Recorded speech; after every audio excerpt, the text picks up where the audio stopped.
Yo, yo, you're back with this day in rock, 4th of February. Happy birthday to Alice. It's a bit soon though, we got to do February 1st yet, so I'm still on another catch up yet again. But for yesterday's birthdays, David Davis of the Kinks turned 79, born in 1947.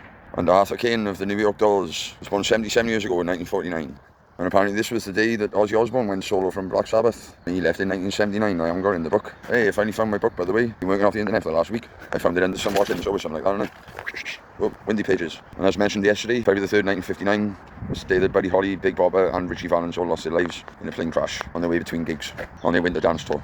Buddy Holly was 22, the Big Bopper was 28, and Richie Valens, poor boy, was only 17, just starting out. Well, the tragic event was forever immortalised in the lyrics "The Day the Music Died," as lamented by Don McLean in American Pie.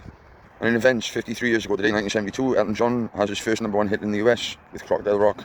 And 34 years ago yesterday, in 1992, Pearl Jam makes their live debut in the UK at London's Esplanade Club. They played a 13-song set in support of their new album, 10. I like that album. Songs like Jeremy and Alive and all sorts on there. But anyway, let's move on to the 4th of February. Here's a good one, Alice Cooper's birthday, born Vincent Damon Fournier. My favourite of all time, best band ever I reckon, and probably best vocalist, along with Devin Townsend, you gotta be fair. Anyway, he turned 78 today, would you believe it, born in 1948. If you only know Schools Out and Poison, well, you haven't got a clue, check him out, man. Hundreds of songs. Going on 300 songs, I think, at least 250 really good ones. Lots of awesomeness.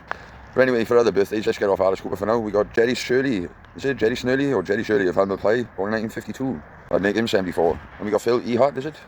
Phil Ehart of Kansas, born in 1951. I'd make him 75. And lastly, Natalie Imbruglia, born in 1975. That means she just turned 51. Can't believe it.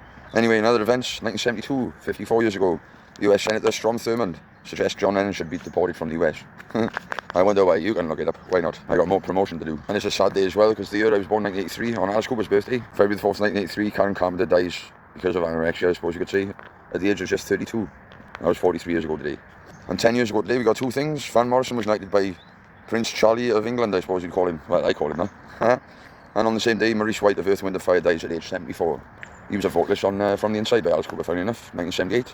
Did a background vocal on The Quiet Room. Awesome song, awesome album, was my favourite at one point. But anyway, in album releases, no Alice Cooper ones unfortunately. We got Fleetwood Mac releasing Rumours, their 11th album, 1977. That was 49 years ago. And also in single releases, Wings release Maybe I'm Amazed, 1977. On the same day. That was 49 years ago as well. And Would You Adam and Eve, I suppose Alice and Cheryl know this. This is their wedding song, I think. Maybe I'm Amazed. And it was out on Alice Cooper's birthday. He's bound to know. Anyway, enough about all that. I'll see you a lot. This day in rock. See you tomorrow. Ciao, ciao, dudes.